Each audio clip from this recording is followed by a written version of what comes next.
Magandang araw mga tagapakinig. Ako si Jadeline Jade Caliesto, maghahatid ng totoo at maasahang impormasyon. Una sa serbisyo, una sa balita.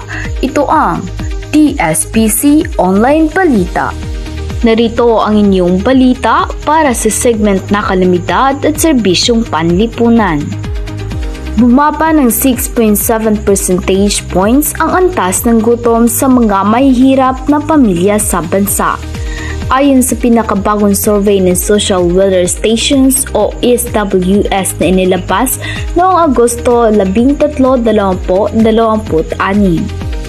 Ayon kay Department of Social Welfare and Development o DSWD Secretary Rex Galan, nakapagbigay na ang Walang Gutom Food Stamp Program ng electronic benefit cards sa mahigit 600,000 benepisyaryo sa iba't ibang bahagi ng bansa. Sa ilalim ng programang ito, maaaring gamitin ng mga benepisyaryo ang kanilang 3,000 food credits upang makabili ng mga pangunahing pangangailangan sa pagkain.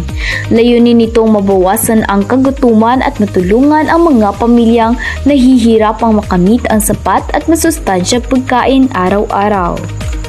Samantala, ayon sa datos ng Philippine Statistics Authority o PSA, marami pa ring pamilyang kabilang sa food poor sector na maaaring makinabang sa programa.